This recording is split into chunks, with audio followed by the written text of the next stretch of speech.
రాజుగారు praise the lord. పడుకున్నారా? అయ్యో సారీ సార్, పడుకుంటారా?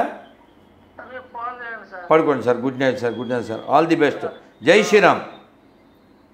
జై Shriram sir. Praise the lord. జై శ్రీరామ్. ఇది గొర్రె గొర్రె గొర్రె బతుకంతే, గొర్రె మెదడంతే, వైజాగు గొర్రెైనా బుర్ర ఉండదంతే. ఏం చేయలేమ్మా, గొర్రె అంతే. యెహోవాకి ఇద్దరు పెళ్ళాలి, తెలుసా? అది మనం చదవలేమమ్మా. హెచ్కేఎల్ అని చాప్టర్ ఉంటుంది, హెచ్కేఎల్ అని. ఆ చాప్టర్ మగవాళ్ళు కూడా చదవలేదు. ఎవల అప్పములు హెచ్కేఎల్ చెప్పానుగా. ఎవల అప్పములు చేసి వారు చూచుచుండగా దాన్ని మనుష్య మలముతో కాల్చి భుజింపవలను. నేను చెప్పలేదు. మనం మామూలుగా పేడతో పిడకలు చేసుకుంటాగా, వాళ్ళు మనుషులు దానితోనే పిడకలు చేస్తారు. ఇగో చూడండి, క్లీన్. నేనేం సొంతం చెప్పట్లేదమ్మా. హెచ్కేలు 4.12 వివరణ. బార్లీ గింజలతో అప్పాలు చేసి వాళ్ళు చూస్తుండగా దాన్ని మనుషుల పెంటతో కాల్చి తినవలను. అదన్నమాట. ఎవరు లిఫ్ట్ చేయట్లేదు గురుగారు. గిఫ్ట్ ఇస్తానా? ఏమో మరి. లిఫ్ట్ ఇస్తే గిఫ్ట్ ఇస్తామని అంటే బందర్పాపికి చేద్దాం. అనకాపల్లి అయింది బందర్పాపి. మనకు టైం ఇస్తాం, మనం చేస్తాం. వాళ్ళకేమో ఖాళీగా ఉండి 10 సార్లు 20 సార్లు చేస్తే మనం ఎత్తాలంటే అలాగా ఏదో ప్రయాణాలు, ప్రవచనాలు, ఉపవాసాలు, మౌనం ఎన్నో ఉంటాయి. గుంటూరు మంచి పాపి. గొర్రెలన్. హలో రవి గారు, praise the Lord. Radhamanohar Das అండి. రవి గారు బాగున్నారా? సార్ బిజీగా ఉన్నారా? సార్ మీరు ఆ మధ్య చేశారు, నాకు ప్రయాణాల వల్ల కుదరలేదు.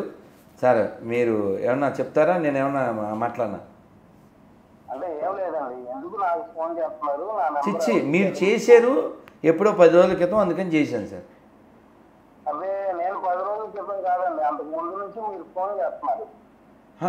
నా బతుకి ఫోనే ఎత్తను, నేను ఫోన్ చేయడానికే, నా మొహానికి. మీరేదో క్వశ్చన్ అడిగి ఉంటారు, లేదా నేను ఏదో క్వశ్చన్ అడిగి ఉంటాను, మీరు చెప్పడానికి చేసి ఉంటారు.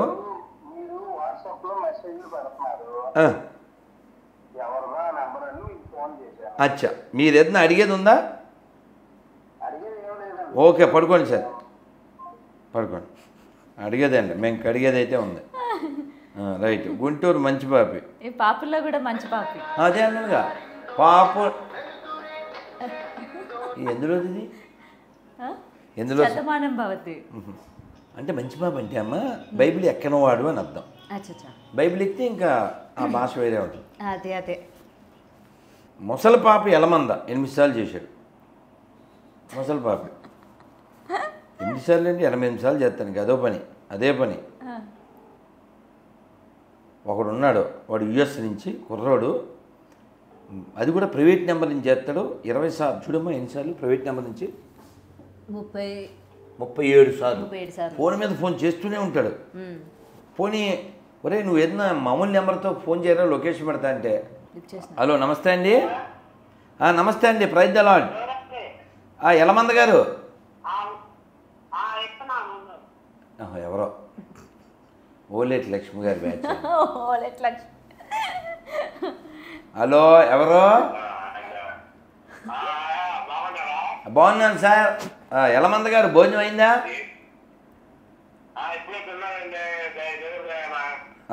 పోన్లేండి, ప్రైజ్ ద లార్డ్.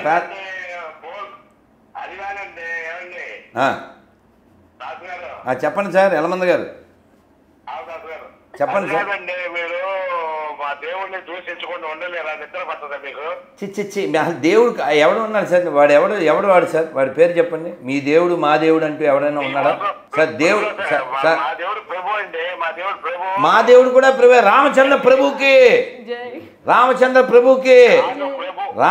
ప్రభుకి జై, ఎలమందకి బై. ఇప్పుడు నిద్ర పడుతుంది, ఎలమంద నిద్ర పడిపోయి. ఎందుకు చెప్పండి. రవి గారు ఫోన్ చేస్తున్నారు.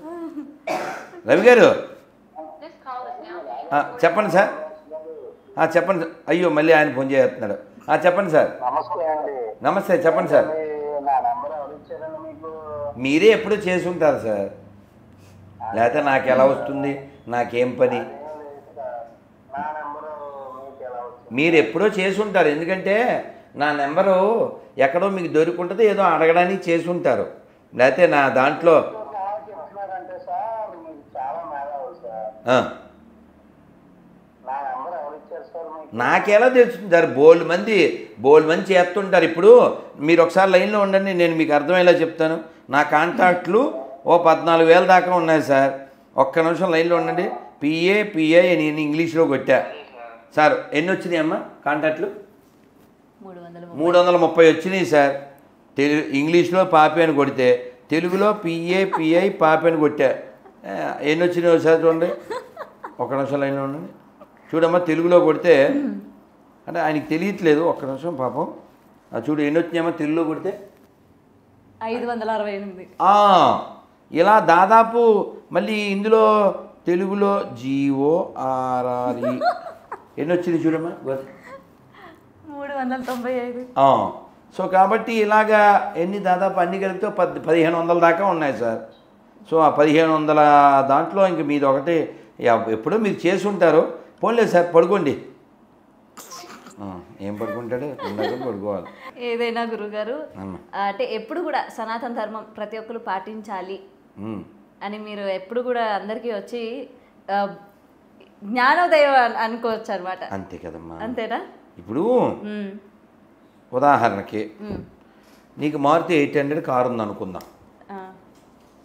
నీకు ఛాన్సు పరిస్థితులు కలిసి వస్తే నెక్స్ట్ లెవెల్ కారు ఏం తీసుకుంటావు? ఏదో దానికంటే అప్గ్రేడ్. అంతే కదా, అంతే కదా, కిందకి వెళ్ళరు కదా. అలాగా ఓ మనిషి అంటే మనం ఆదిమ కాలం అనుకుందాం. ఏం తినేవాడు? పళ్ళు. బాగా ఆది మానవుడు మాంసం, పచ్చి మాంసం. ఇప్పుడు అలా లేడుగా, అప్డేట్ అయ్యాడుగా. వండుకుంటున్నాడు, చక్కగా తింటున్నాడు. అన్ని జంతువులు తినేస్తున్నాడు. మేకల్ని, కోళ్ళని, కట్లపావుల్ని, మొసళ్ళని, తాబేల్ని, పావులు, అన్ని పురుగులతో సహా అన్ని తింటున్నారు కదా ఇవాళ. మిడతల్ని, తేళ్ళు, మండ్రగబ్బలు, జెర్లు అన్నీ తినేస్తున్నాడు. కుక్కలు రోజు 14,000 కేజీల కుక్క మాంసం వస్తుందంట ఎక్కడ, బెంగళూరులో. అదే మటనాన్ని పెట్టేస్తున్నారు. ఇది నేను విన్నాను రీసెంట్గా, మటన్ అని చెప్పి. అవునవును, జస్ట్ మొన్నే. సో కుక్క మాంసం తింటున్న బెంగళూరు వాసులు. అసలు కుక్కదా నక్కదా కదా, ఎందుకు తినాలి? అది ఫస్ట్ పాయింట్.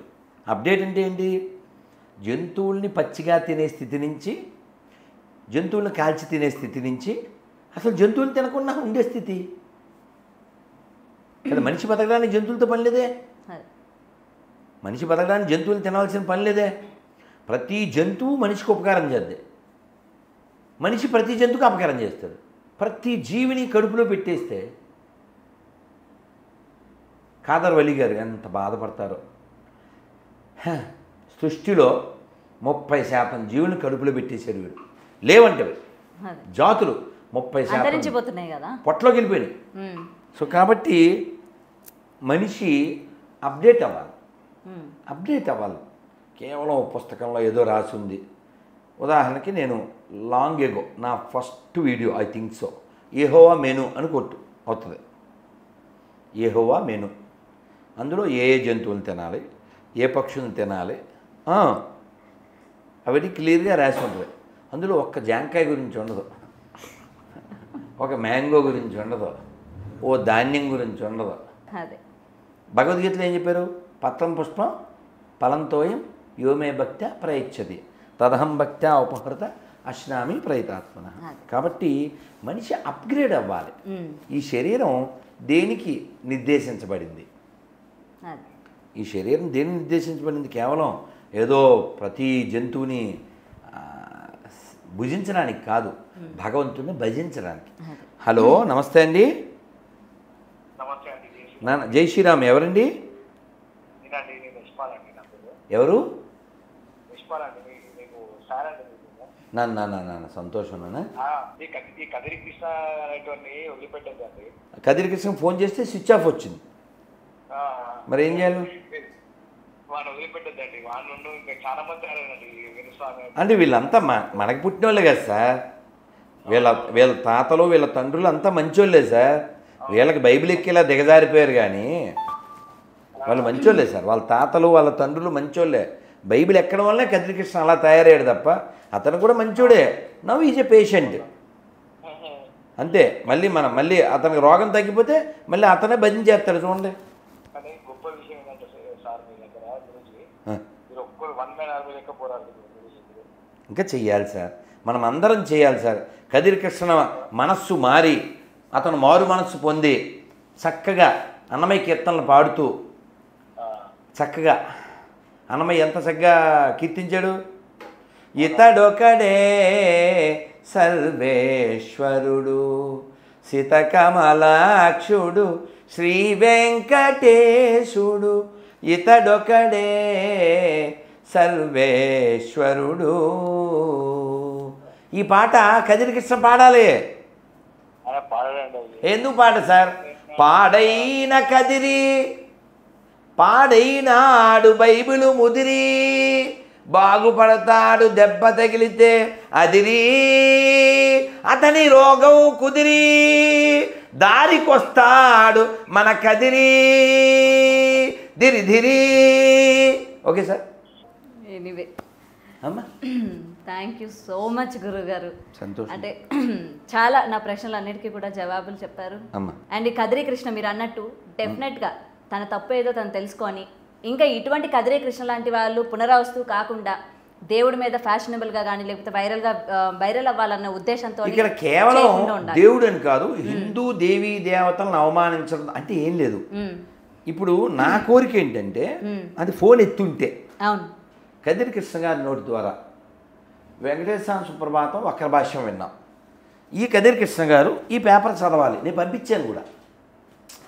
ఈ మనుషులు చదవలేని దాన్ని అతను పంపించి, అతను మంచి నాస్తికుడు, అతను మతం లేనివాడు కాబట్టి మీ నోటి ద్వారా బైబిల్ కూడా చదవాలి, అతని నోటి ద్వారా ఖురాన్ కూడా చదవాలి. నువ్వు చదివావు ఖురాన్? ఎవడు చదవడు? ఖురాన్ చదవరు, బైబిల్ చదవరు, తత్త నన్న అంతే. నువ్వే కాదు అందరితో ఉంటుంది. హుస్సేన్ అయినా అంతే, ఇమానుయేల్ అయినా అంతే, ఎవడు చదవడు. సో ఈ కదిరి కృష్ణ అనే అతను సుప్రభాతం గురించి నోటికొచ్చినట్టు వాగాడు కదా. అలాగే రామాయణం గురించి అతను ఎవరు? కత్తి పద్మారావు, అతను వాగాడు కదా. వీళ్ళందరూ భజన చేసే కాలం వస్తుంది. కత్తి మహేష్ అయినట్టు వాళ్ళు నశించిపోకూడదు. వాళ్ళ హృదయం ఎంత గొప్ప, వాళ్ళకి వారసులు మనం. ఈ నేల ఎంతమంది మహనీయులు పుట్టిన నేల అనేటువంటి స్పృహ వాళ్ళకి రావాలి. ఏదో ముష్టి బైబిల్ కోసం ఎందుకు దిగజారాలమ్మా? ఈ నేల మామూలుదా? ఈ నేల ఏ దేశం ఏగినా ఎందుకు కాలినా పొగడరా నీ తల్లి భూమి భారతం అంటే నువ్వు ఈ దేశంలో తిని ఈ దేశంలోనే దేశాన్ని ధర్మాన్ని తెగిడితే ఎలారా? ఏదో ముష్టి బైబిల్ కోసం ఏమన్నాను? ఒక్క మాట కూడా వెనక్కి తీసుకోను. ఎవరికైనా డౌట్ వస్తే మనుషులు చదవలేని ఈ దరిద్రాన్ని జూమ్ చేసి చూపించగలరు, నోటితో చదవలేం కాబట్టి. ఒక శాంపిల్ కొన్ని ట్రై చేద్దాం. హెచ్కేఎల్. అమ్మో హెచ్కేఎల్ అంటేనే బాబోయ్. వద్దు గురుగారు, ఇందాక వినిపించారు కదా మాకు. అమ్మా పేనాలు తీసేస్తున్నారు. అమ్మో ఇది ఏమన్నా అసలు మాట్లాడదామంటే బాబోయ్. ఇది ఒకటే కొంచెం చదవచ్చేమో. 1వ కొరింథీయులకు 7:36 అయితే ఒకని కుమార్తెకి ఈడు మించిపోయిన ఎడ్ల ఆమెకు వివాహం చేయవలసిన వచ్చిన ఎడ్ల ఆమెకు వివాహం చేయకపోవడం యోగ్యమైనది కాదని ఒకటి తలచిన ఎడ్లను అతను తన ఇష్టం చొప్పున పెళ్లి చేసుకొని వచ్చును, అందులో పాపం లేదు, ఆమె పెళ్లి చేసుకొని వచ్చును. ఏంట్రా ఇది? ఏమన్నా అర్థమవుతుందా? వివరణ: కూతురికి ఈడు మించిపోయి పెళ్లి కానట్లయితే తండ్రి తన కూతురిని పెళ్లి చేసుకోవచ్చు. పరిశుద్ధ గ్రంథం ప్రకారం అది తప్పు కాదంట. అది అందుకని మనం గొర్రెలు ఏమడుగుతామంటే ఈ గొర్రె బైబిల్లో ఒక మంచి ఫ్యామిలీ ఉంటే చూపించండి, ఓ మంచి అమ్మ ఉంటే చూపించండి అని అడుగుతాం మనం. వాళ్ళేమో ఎక్కడ అసలు ఫ్యామిలీ ఎక్కడ అమ్మందా దాంట్లో? నువ్వు చూసావమ్మా నువ్వు గొర్రెల పేపర్ ఇచ్చాను నీకు? లేదు గురుగారు. గొర్రెల పేపర్లో నువ్వు అసలు కొన్ని బొమ్మలు కూడా ఉన్నాయి. నువ్వు అసలు ఈ కాంట్ అట్ట ఇవన్నీ అసలు మనం మాట్లాడాం. ఇప్పుడు బైబిల్లో హీరో అంటే ఎవరు అనుకుంటున్నావు నువ్వు? చెప్పు చూద్దాం. జీసస్ కదా? అతని హీరో ఏంటమ్మా? CHAVATA. యేసుబాబుని కోసారు, ఊసారు, చేశారు. అవునా? అతను హీరో ఎలా అవుతారు? సాతాన్ మహారాజు. నన్ను నమ్మని వాడు ఎవడైనా మెడకు బండ కట్టి సముద్రంలో పడవేయడి అన్నాడు. తెలుసా? ఎవరు? యేసుబాబు. సాతాన్ అలా ఏం చెప్పలేదు తెలుసా? సాతాన్ మహారాజ్కి జై. సాతాను ఎవరి చెడు కోరుకోలే. ఇప్పుడు బట్టలు కట్టుకోవద్దు, బట్టలు లేకుండా తిరగమని ఎవరు చెప్పారు? యెహోవా చెప్పాడు. మీ జ్ఞాన ఫలము తినుడి అని ఎవరు చెప్పారు? సాతాన్ మహారాజ్ చెప్పాడు. ఆ తర్వాత వాళ్ళకి జ్ఞానం కలిగి వాళ్ళు బట్టలు వేసుకున్నారు. ఏమంటే బట్టలు వేసుకోమని చెప్పినోడు హీరోయా, బట్టలు లేకుండా తిరగమన్నాడు హీరోయా? వేసుకోమన్నోటే కదా. అందుకే సాతాన్ మహారాజ్కి జై. జై. దేవుడు మట్టితో మగ మనిషిని చేసి దాని ముక్కు ద్వారా ప్రాణం ఊదినం. అది ఆదాం అనేవాడిగా మారినం. తర్వాత ఆదాం పక్కటెముక నుంచి దేవుడు స్త్రీని తయారు చేసిను, ఆమెను అవ్వ అన్నను. ఆ తర్వాత వీరిద్దరికి ఈడెనను పలవృక్షంతో అలరాలు తోటనిచ్చాను.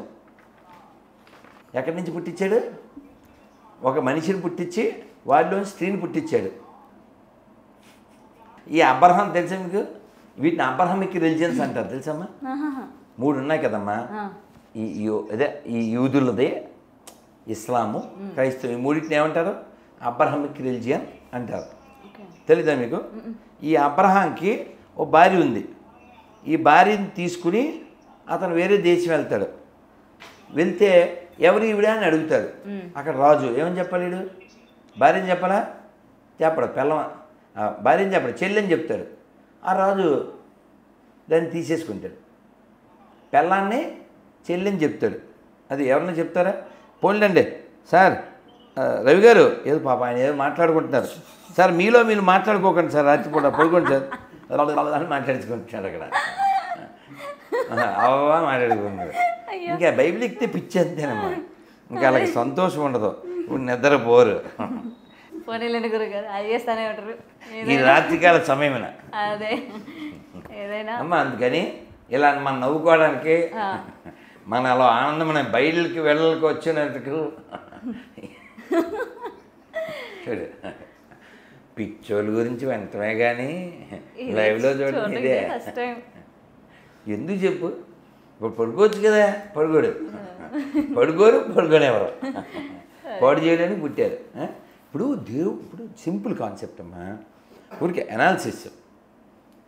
ఇక్కడ 1 2 3 5 ఉన్నాం కదా. ఇక్కడ 5 దేవుడు ఉన్నాడని చెప్తున్నాగా. అంటే మనంతా రిలేటెడ్, మనంతా ఫ్రెండ్స్, మనంతా బంధువులం. వీడు దేవుడిని వెంకటేశ్వర అంటాడు, వాడేమో రామ అంటాడు, నువ్వేమో నాగం శివుడు అంటావు, ఇదేమో అల్లా అంటాడు, ఆ రాబర్ట్ ఏమో యేసు అంటాడు, నేనేమో గోవింద అంటాను. ఏ ప్రాబ్లం ఉంది? లేదు.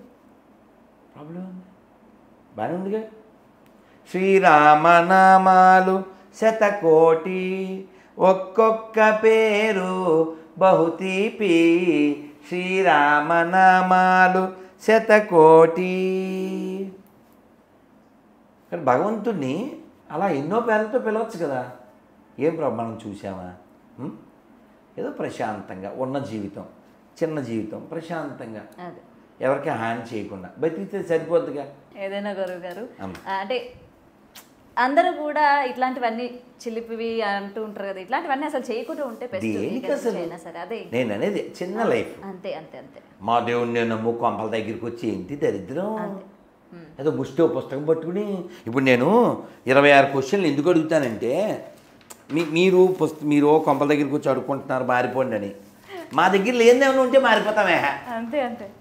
ఏమో మంచి అమ్మ ఉందా, మంచి పండుగ ఉందా, ఎందుకు చెప్పండి.